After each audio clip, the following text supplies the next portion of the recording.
There are moments in life when everything changes, not gradually, not gently, but in an instant. This is one of those moments.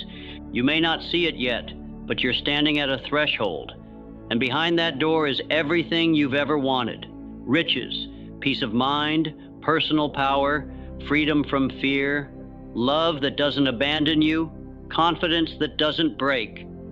But it will not be handed to you.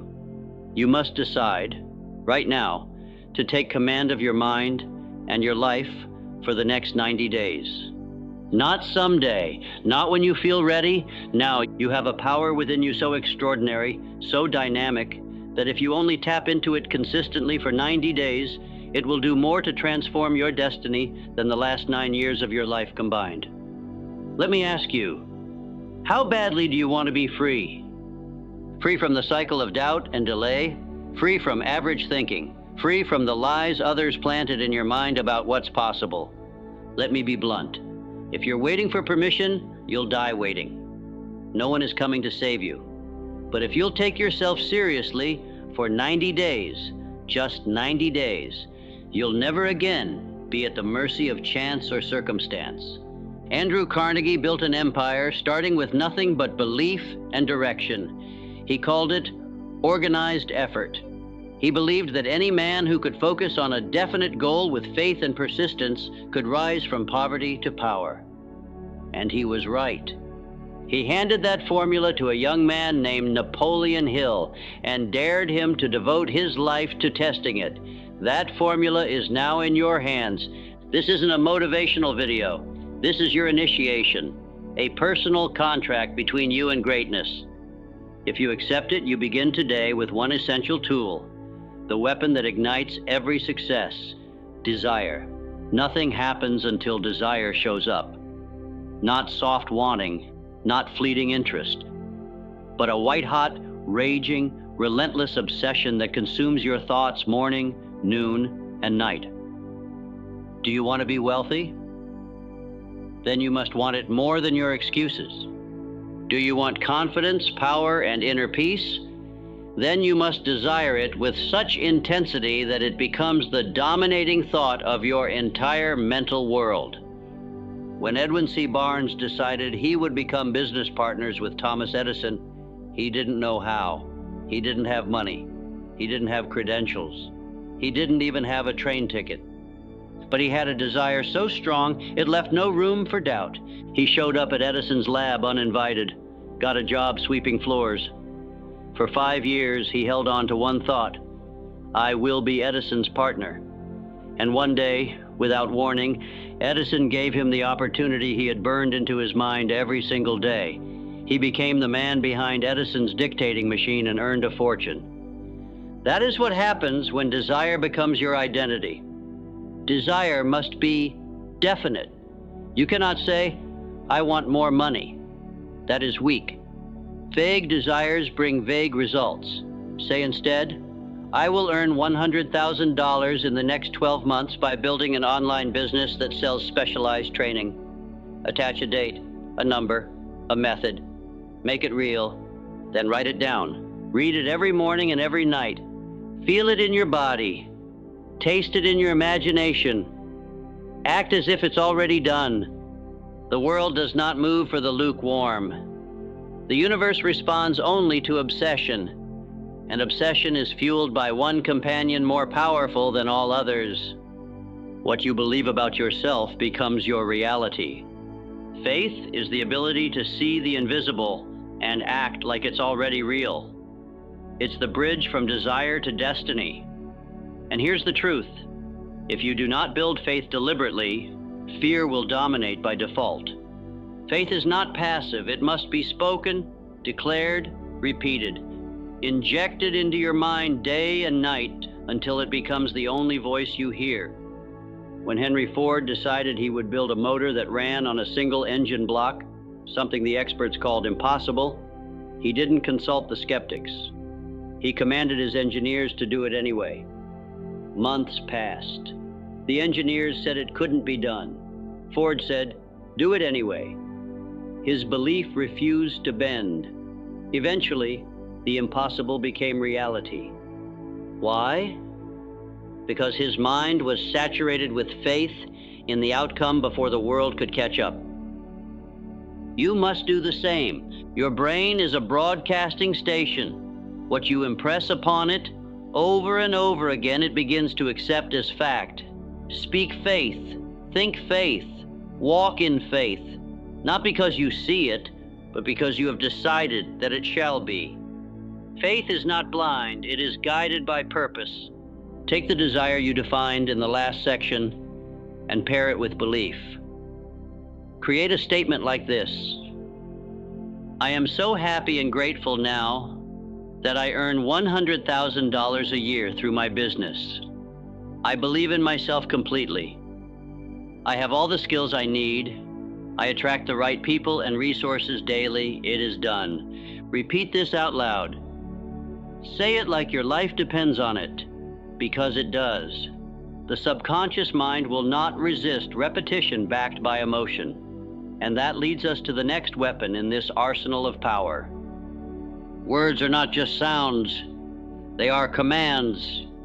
Each time you speak, you're either instructing your subconscious to deliver wealth or to deliver poverty, success or failure, power or paralysis.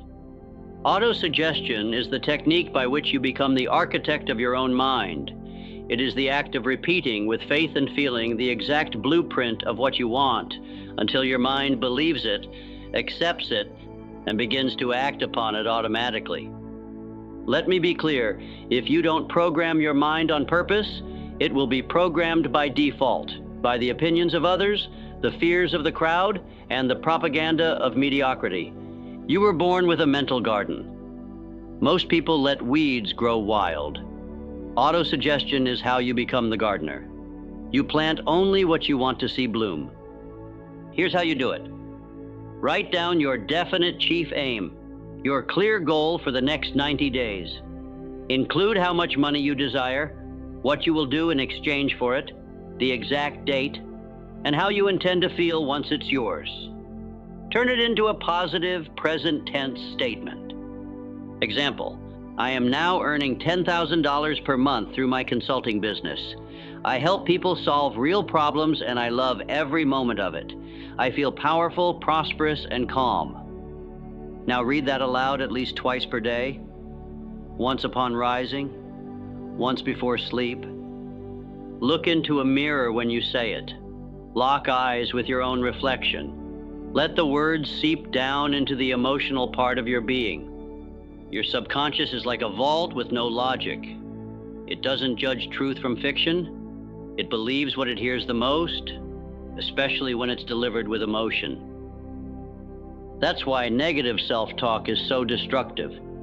It is a reverse auto-suggestion. Every time you say, I can't, I'm broke, I'm unlucky, you are hypnotizing yourself into helplessness. But when you speak victory, victory comes looking for you. Words repeated become beliefs.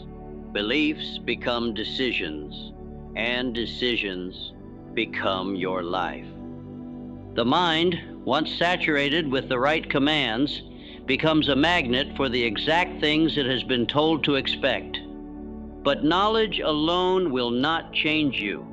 To become dangerous, to become unstoppable, you must be precise in what you learn and ruthless in how you use it.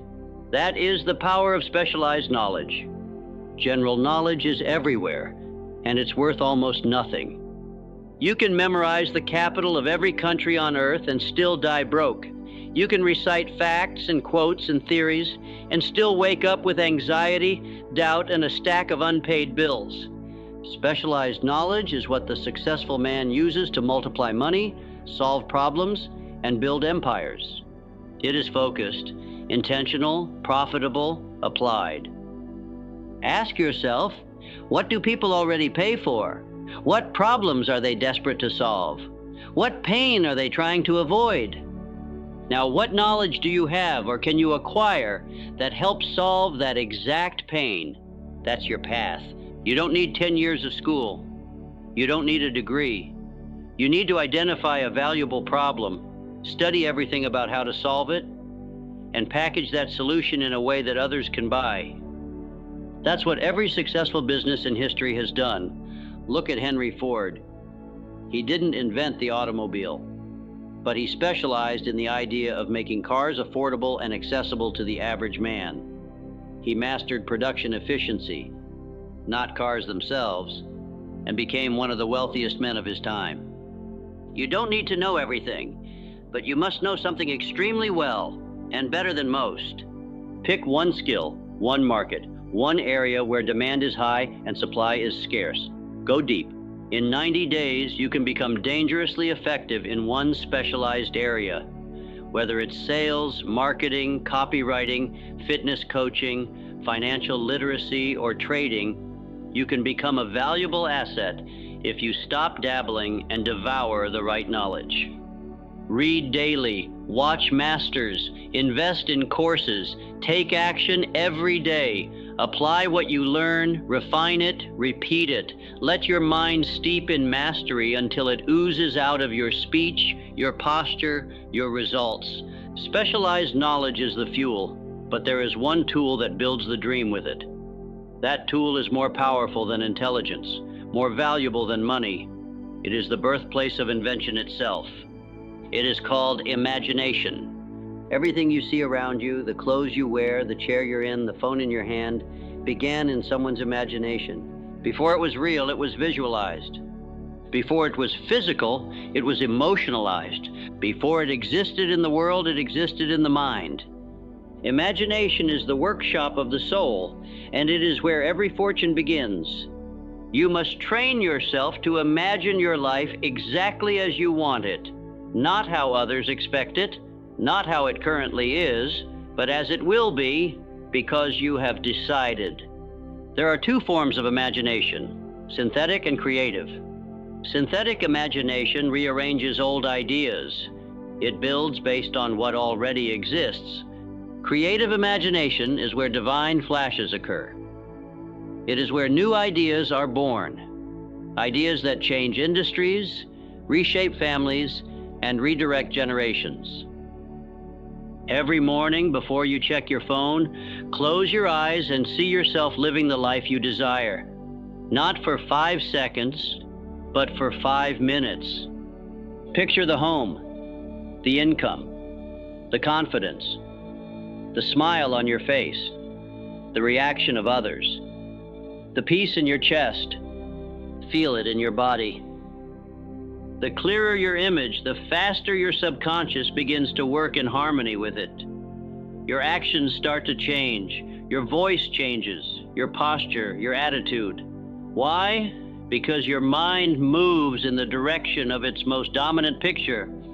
Edison saw a world lit by electricity in his imagination long before he ever invented the light bulb. He failed over 1,000 times, but he kept the image. That's what made him unstoppable. Don't just imagine success. Live there. Visit that mental image daily. Build it out like a blueprint. See the details. Speak them. Dress like it. Walk like it. Make decisions from that identity. But a vivid imagination without bold action is just fantasy. That's why the next power is so critical. The world does not reward the dreamer. It rewards the one who decides. Indecision is the silent killer of success. That doesn't scream, it whispers, not now, maybe later. Let's wait and see. And while you hesitate, life keeps moving. Understand this. Successful people make decisions quickly and change them slowly. The unsuccessful, they take forever to decide and then change course at the first sign of difficulty. Every day you delay is a deposit in the bank of regret. Napoleon once said, "Take time to deliberate, but when the time for action comes, stop thinking and go in." Go in. That's the command. Not tiptoe, not test the waters. Go in, head first, boldly, decisively. When you make a decision backed by burning desire, unseen forces begin to arrange themselves in your favor. But the moment you hesitate, the moment you wait for certainty, you hand your power over to fear. Remember the story of General Hernan Cortez? In 1519, he landed on the shores of Mexico with a small fleet of ships and a few hundred men. They faced a massive empire, certain defeat by any logical measure. But what did Cortez do? He gave one order that changed everything. Burn the ships. No retreat, no fallback plan. Victory or death. With that one decision, his men became something more. They became committed. You must burn your ships. Burn the idea of failure. Burn the excuses. Burn the belief that you can keep one foot in and one foot out. Make the decision fully, finally, ruthlessly. Write it down. This is what I am doing. This is who I am becoming. I will not turn back. There's a hidden truth most don't know. Indecision breeds anxiety. But decision, true decision, brings peace. You're no longer scattered, you're focused. And when you're focused, you become a force. But even a decision, if not reinforced daily, can dissolve. That's why the next power is your anchor, your flame, your shield. It is called persistence. Most people quit at the first no. The first rejection, the first failure, the first time it doesn't go according to plan. But those who win in life, they persist. Not once, not twice. They persist until it bends, until it breaks, until the mountain moves. Persistence is more than hard work. It is faith in motion. When Thomas Edison was working on the electric light, he failed over 1,000 times. One reporter asked, "How did it feel to fail 1,000 times?" Edison replied, "I didn't fail 1,000 times. The light bulb was an invention with 1,000 steps." That's not just persistence. That's vision wrapped in grit. Here's the truth they won't tell you. The dream doesn't die because it's impossible. It dies because people give up too soon. You'll be tempted to quit. You'll be laughed at, ignored, underestimated. People will say it's taking too long, that you're obsessed, that you're not being realistic. Good. Let them say it, because while they're watching, doubting, and criticizing, you're still moving, day by day, brick by brick, failing forward, learning faster, getting closer. Persistence transforms invisible dreams into tangible success. Let this next thought pierce you. Every time you persist, you become someone new, stronger, smarter, more resilient, and eventually, the wall cracks. The deal closes, the opportunity appears, the floodgates open. But understand this, persistence is easier when you're not walking alone. There is a force multiplier that most ignore, a spiritual and mental amplifier that lifts your vibration, accelerates your growth, and surrounds you with power. It is called the mastermind. You cannot rise while you sit in a circle of doubt. If you are the most driven person in your circle, you're in the wrong circle. Success is not just a solo climb. It is a symphony of minds aligned with a common purpose, vibrating at a common frequency. This is the mastermind.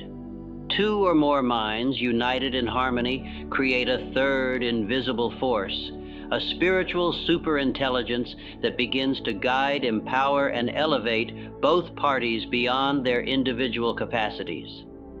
When Andrew Carnegie was asked the secret to his immense wealth, he didn't say hard work or luck. He said, "I surrounded myself with men smarter than me, and together we moved mountains." Who do you talk to every day? What kind of energy are they feeding your spirit? The wrong voices will steal your faith. The right ones will sharpen it. You need people who speak possibility when fear speaks failure. People who challenge your excuses, who hold you accountable, who see your greatness even when you forget it. This is not about networking. It's about alignment. Find one person, or 3, or 5. People who are committed to growth. People who have already done what you want to do or are sprinting toward it. Meet weekly, share goals, speak your desires out loud, hold each other to the fire. That fire becomes your forge. It is in the mastermind that ideas explode, that confidence expands, that miracles happen. It's not just business, it's not just friendship, it's spiritual alchemy. And when these minds come together in harmony and purpose, something extraordinary begins to stir in the unseen realm. A power that begins to whisper, to guide, to nudge you in the night. You may call it intuition or instinct, but its real name? The subconscious mind. There is a part of your mind that never sleeps. It records everything. It controls your habits, and it executes your dominant thoughts without question, without hesitation. That part is the subconscious mind, and it is either your greatest ally or your silent saboteur. It is emotion-driven. It doesn't understand logic. It only responds to repetition, intensity, and belief. If you constantly feed it fear, it becomes a loyal servant of fear. If you feed it bold vision, unshakable faith, and clear instruction, it becomes the most powerful tool on earth. Understand this. Your subconscious cannot tell the difference between a real event and one vividly imagined with feeling. That is your power. When you visualize your success every morning, when you speak your affirmations with emotion, when you act as if your goal is already complete, you are saturating the subconscious with commands that it will carry out with mechanical precision. It is like planting seeds in soil. You don't see results the next day, but something is happening beneath the surface. Roots are forming, foundations are being laid, and one day, without warning, it blooms. Think of a thermostat. If your subconscious is set to average, then every time you rise above that, it will unconsciously pull you back down through self-sabotage, procrastination, or poor decisions. But if you raise the setting through daily programming, your thoughts, your speech, your actions, you reset your life. Every time you say, I am confident, I am wealthy, I am powerful, I am protected, I am worthy, you are building a new inner reality. And that inner reality begins to attract outer circumstances to match. This is not superstition, this is science. You are rewiring the invisible architecture of your being, and soon the world outside will have to adjust. But to hear the deepest voice of truth within, you must go beyond logic, beyond knowledge, into the spiritual realm of insight. This is where your highest power speaks. It is called the sixth sense. There comes a moment on the path to greatness where logic ends and guidance begins. You feel it. A nudge, a whisper, a sense that says, go this way, even when it makes no sense, even when everyone else says don't. That is the sixth sense, the highest function of the mind. It is not imagination. It is not intuition. It is divine intelligence flowing through you. Every inventor, every prophet, every leader who changed history, they listened. When Thomas Edison needed inspiration for new inventions, he would sit in silence and let his mind wander beyond thought. He claimed that ideas simply arrived, as if whispered into his soul. When Abraham Lincoln faced unbearable decisions in the fires of civil war, he sought solitude. He listened, not to the crowd, but to the deeper voice that knew what was right, not just what was popular. This is not fantasy. This is a skill you develop through quietness, trust, and spiritual alignment. You must create space. Turn off the noise. Sit still. Ask the question. Wait for the impression. Then act without hesitation. The sixth sense will not scream. It will not argue. It simply offers truth once. If you ignore it, the moment passes. If you honor it, the door opens. This is not something to force. It is something you prepare for. When your desire is burning, your faith is strong, your persistence unwavering, your subconscious aligned, then and only then does the sixth sense activate. It is the signal from the infinite, the final piece of power that separates the common man from the chosen one. You now have all the tools: desire, faith, autosuggestion, specialized knowledge, imagination, decision, persistence, mastermind, subconscious mind, and now the sixth sense. But knowing is not enough. Now you must act. This is your final moment of decision. You've been handed the map. You've been given the blueprint. The path has been revealed, not just to external wealth, but to internal mastery. You know what it takes: a burning desire, unshakable faith, daily repetition, relentless persistence, spiritual alignment. But here's the truth most run from: no one can walk this path for you. Not your parents, not your mentor, not your spouse, not your pastor, only you. Only you can choose to command your mind and discipline your actions for the next 90 days. And let me warn you, if you wait, nothing will change. Tomorrow will look like today. Next year will resemble last year, and you'll quietly bury your potential in a coffin called comfort. But if you choose now, right now, to commit with full heart, full mind, and full spirit, then everything shifts. You'll think differently, walk differently, attract differently, speak differently, decide differently. Because you won't just be interested in success, you'll be obsessed. And that obsession will carry you through resistance, ridicule, and fatigue. For the next 90 days, dominate your thoughts. Command your inner world. Flood your subconscious with victory. Surround yourself with power. Move with clarity. Speak with faith. And listen to the voice that whispers, "You were made for more." This is not the time to shrink. This is the time to stand. Write down your goal. Speak it aloud. Burn your ships. Begin today. Not when you're ready, not when the timing is perfect, but now, because the man who waits dies waiting, but the man who decides lives as a master. So choose boldly and never look back. It lives as a master. So choose boldly and never look back.